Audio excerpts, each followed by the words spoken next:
presentaron y se votaron una serie de proyectos muy importantes que hay que analizar, qué es lo que sucedió y en función de esto vamos a estar en estos momentos, ya estamos en conexión con Viviana Moreno desde Esquel. Ella es referente del movimiento No a la Mina y le agradecemos un montón a Vivi por hacerse un ratito para charlar con nosotras. Te saludamos desde el estudio de Patagonia Andina FM Cooperativa. Yamila Vogel y Sole Laitano. Vivi, ¿cómo estás? Muy buenos días. Bueno, buenos días, bueno, gusto hablar con ustedes, bueno, a la gente tan querida de la comarca, ¿no? Los esquelenses queremos mucho a la gente de la Ujú. comarca, ¿no? Somos como vecinos y amigos, tenemos como ideas comunes con la Ujú. mayoría de la gente que habita esos lugares, ¿no? Es mutuo, es mutuo.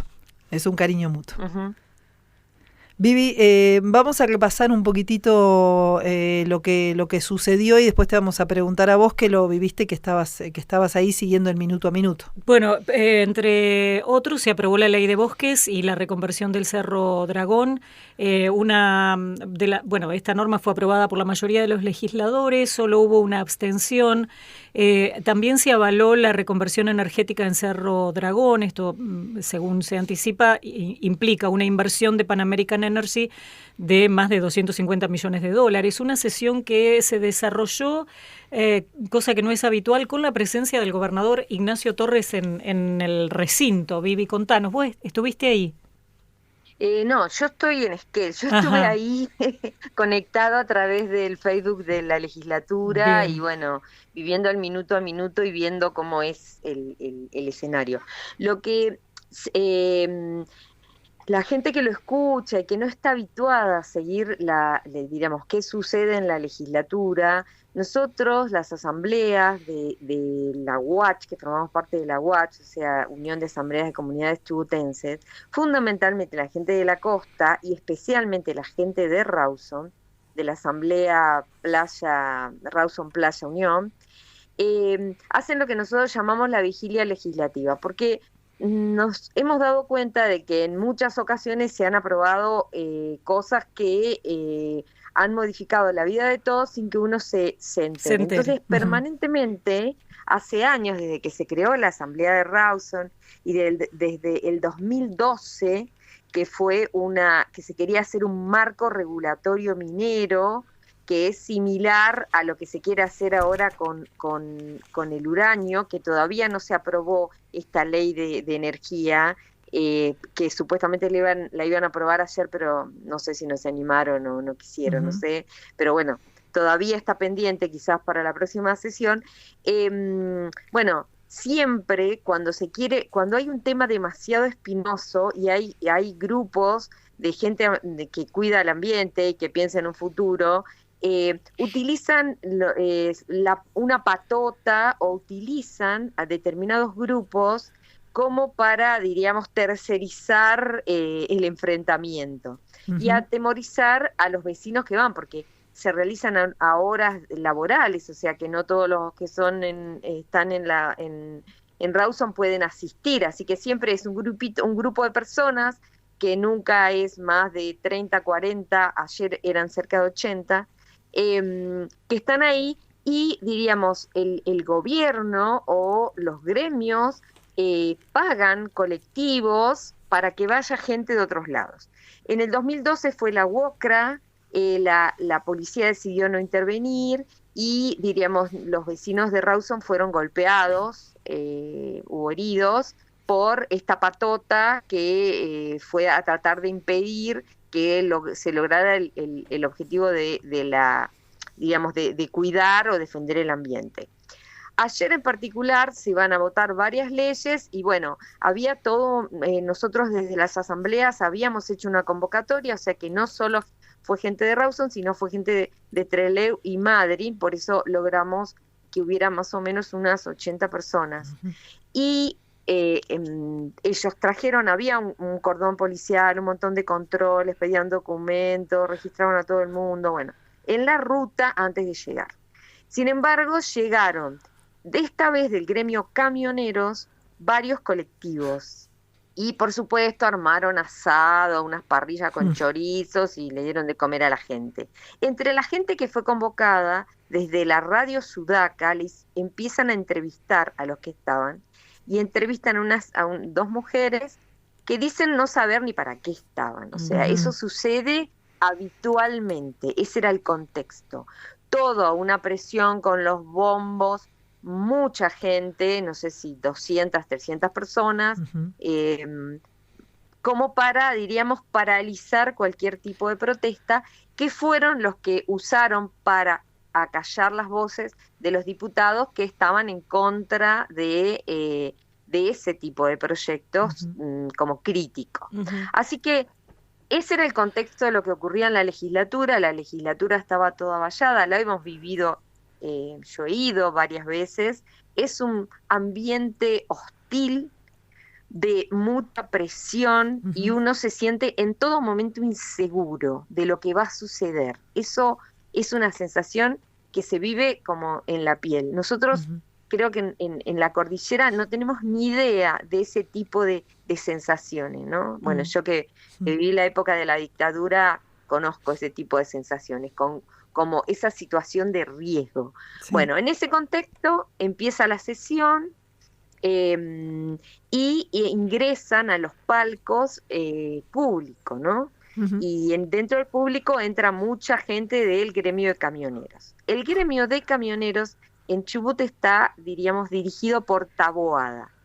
Taboada estaba en contra de la megaminería, lo ha manifestado un montón de veces hasta que apareció el proyecto de ley de zonificación minera por el cual se hizo el chubutazo, y en ese momento, dentro del proyecto, hábilmente Arcioni les da un porcentaje al gremio de camioneros de lo que iban a ser las regalías de la minería. Y a partir de ese momento, Taboada se da vuelta, por eso su diputada Goic, que todavía está tristemente en la legislatura, vota a favor de la zonificación. Una diputada que la conocí personalmente y me pidió el teléfono para tener más información en contra de la megaminería, porque estaba en contra de la megaminería. Entonces, bueno, están en el balcón los camioneros, como lo estuvieron cuando fue la zonificación, y en ese contexto se empiezan a votar estas leyes. De todas las leyes para nosotros como defensores del ambiente en particular, diríamos, había algunas que tenían más gravedad. La que tenía más gravedad es la reconversión de Cerro Dragón. Claro. Eso era lo más crítico. Después está el tema de la ley de bosques, y por supuesto el endeudamiento de la provincia, que nos seguimos endeudando, ¿no? Bueno, Vivi, disculpa que te interrumpa, pero vamos a ponerlo un poquito más en contexto. Cuando se habla de la reconversión de Cerro Dragón, que aparece así incluso hoy en los medios de Chubut, que uno puede ver los titulares, aparece como la gran cosa, la reconversión del Cerro Dragón, lo que implica que va a llegar más plata, y así se muestra.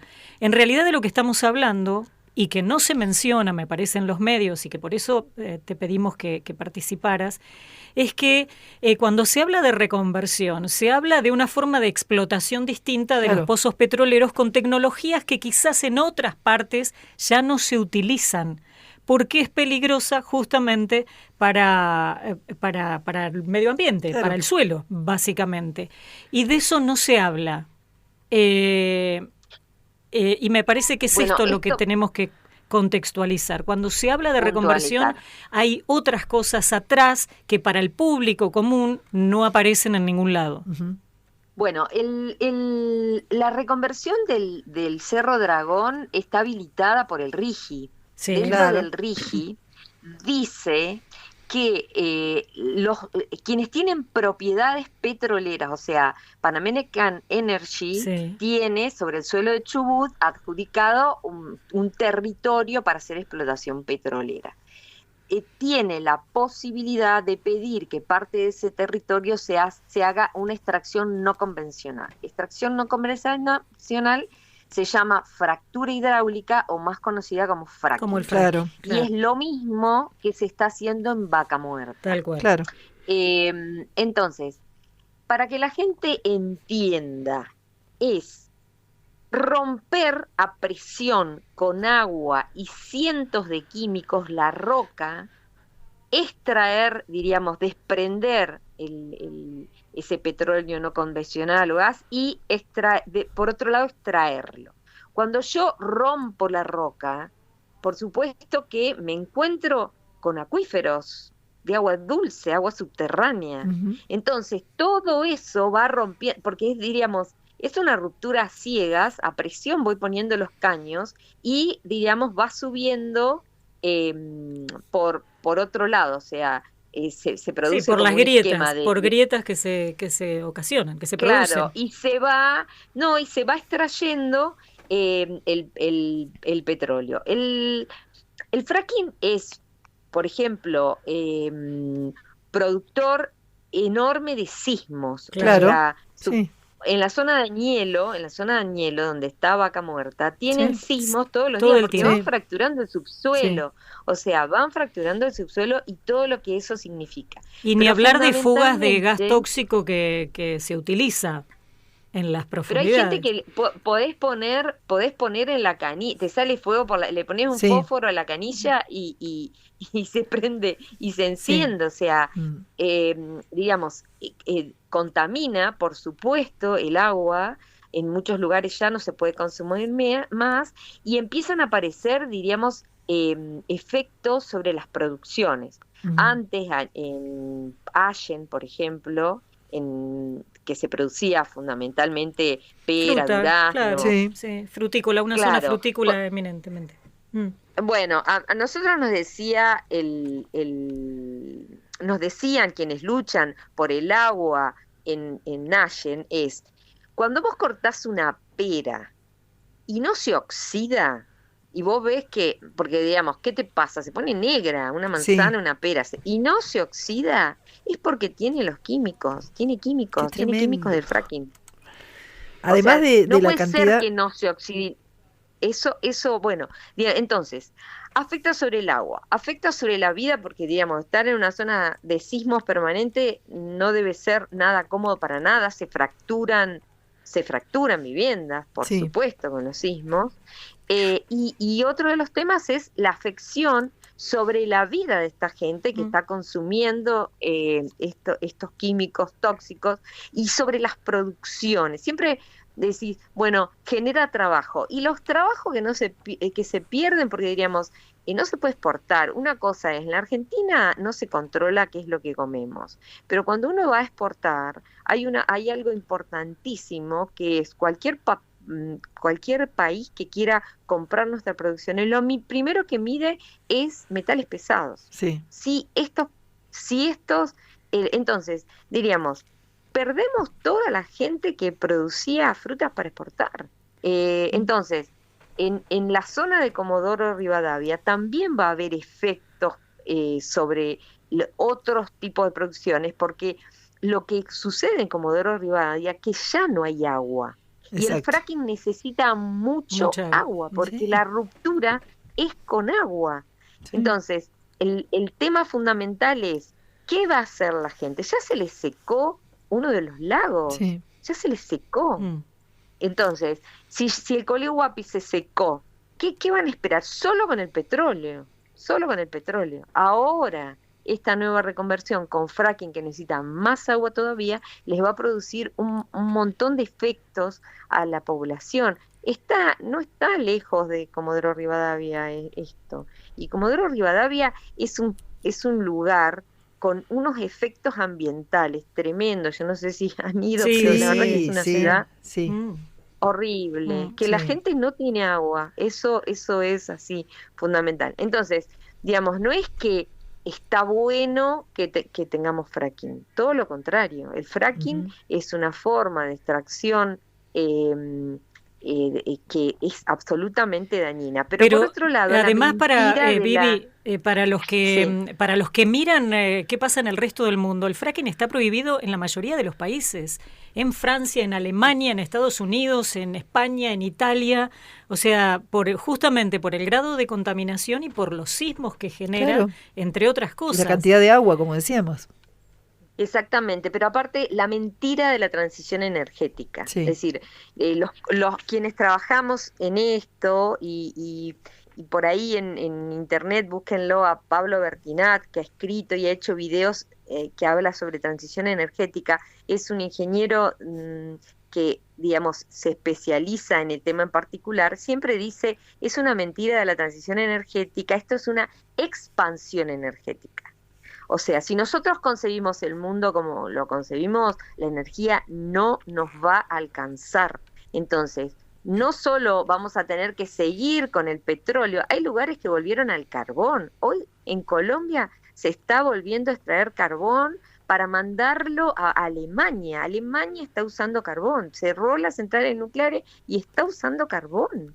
O sea, es mentira que hay transición energética, hay expansión energética. Entonces, si nosotros volvemos al petróleo no convencional y después de eso se viene el petróleo offshore, que es sacar en el mar un lugar como Chubut, que vive de la pesca, Sí. y del turismo y de la pesca, y vamos a poner petróleo en el mar. Es una locura. Entonces, nosotros eso... es una expansión energética, y hay algo muy importante a tener en cuenta, y con esto tiene que ver con el uranio, que la inteligencia artificial por ejemplo, cada consulta de ChatGPT que hacemos de un párrafo... Que hacemos jugando, Vivi. Sí. Que hacemos jugando. Sí. En ChatGPT, de un párrafo, consume, creo que algo así como 475 mililitros de agua. Para las que aparte se recicla, aparte no, porque para la generación de la energía de la inteligencia artificial, sí, se necesita gran cantidad de agua y gran cantidad de energía. Entonces, estas grandes empresas quieren venirse a Sudamérica, y Milei está ofreciendo a la Patagonia para que pongan, diríamos, su base de datos y sigan trabajando acá. Le ofrecemos el agua, claro, y pequeñas centrales nucleares de potencia que se pueden, por ejemplo, fabricar en INVAP, en Bariloche, ¿sí? O sea, tiene el circuito, le damos el uranio, le fabricamos las centrales nucleares y se instalan, y le damos el agua para que siga la inteligencia artificial. Eso hay que tenerlo en la cabeza. Sí. Digamos, hay que tener en la cabeza lo que estamos consumiendo. Yo creo que nadie habla de bajemos el consumo, o sea, no da el planeta para seguir. Busquemos otras formas, claro.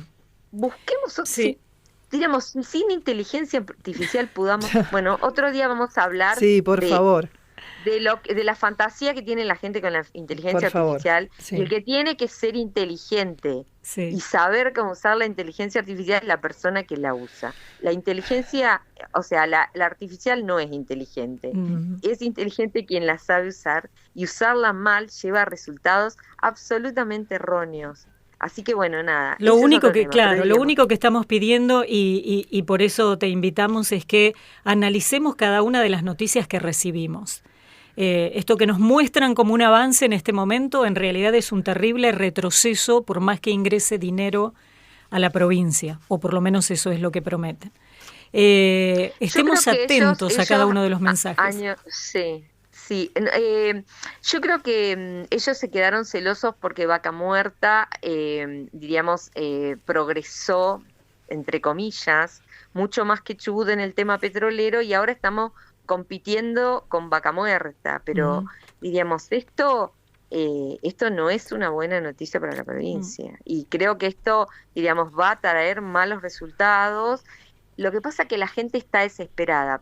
Ayer, mientras chateábamos en el Facebook de la legislatura y nosotros poníamos información sobre el uranio, una mujer decía así, muy desesperadamente, invocaba a Dios y decía, por Dios que salga, por Dios, ¿no? Entonces, nosotros nos dábamos cuenta que estaba desesperada, le pusimos un mensaje, entendemos el que está desesperado por laburo, porque ahora despidieron un montón de empleados del petróleo, a raíz de que el petróleo empieza a disminuir su producción, y entonces esta mujer me dice, como que mi familia está sin trabajo, vamos a tener que salir a buscar comida en la basura a la madrugada.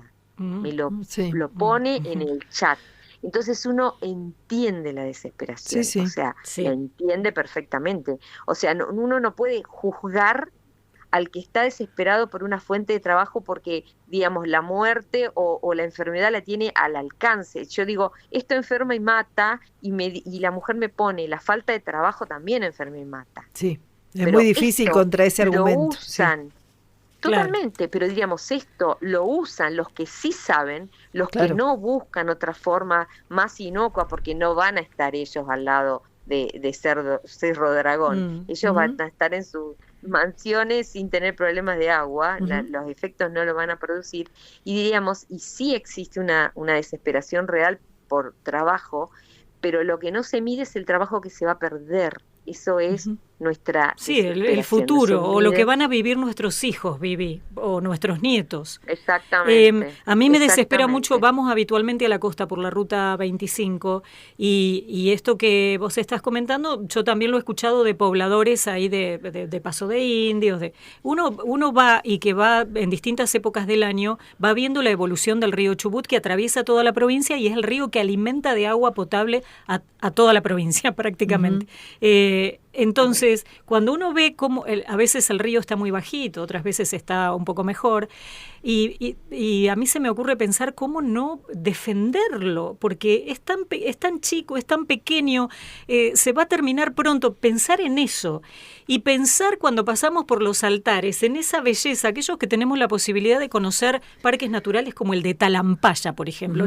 La zona de los altares no tiene nada que envidiarle. No, totalmente. O sea, un turismo sustentable en toda esa zona que dé trabajo a la gente del lugar, porque se pueden poner confitería, porque se pueden poner restaurantes, porque se pueden poner empresas de turismo cuidado. O sea, buscarle la forma sin pedir minería o pedir justamente este tipo de... Son proyectos a largo plazo, y lo que venden estas empresas, tal como dice Vivi, es lo inmediato, la inmediatez. Pero lo cierto es que los efectos secundarios tan tremendos como los que estamos diciendo, se secan los cauces de agua. ¿De dónde vamos a tomar agua? Bueno, pienso. Pero también es rápido, digamos. O sea, esto sucede cada vez con una inmediatez más temprana. Algo que antes por ahí se demoraba, un proceso que se demoraba más años, ahora es mucho más rápido. Ojalá se pudiera hacer, no sé, a través de la información, a través de las charlas y todo, hacer un poquito más de hincapié. Yo sé que es un trabajo que el movimiento y la asamblea en Esquel lo hacen, y lo hacen muy, muy bien. Pero a veces sentimos que están solos. Pero están solos. Que son ellos los que salen a hablar. El resto estamos dormidos, esperando a que alguien nos dé una mano. Vivi, gracias. Sí, bueno, te escucho.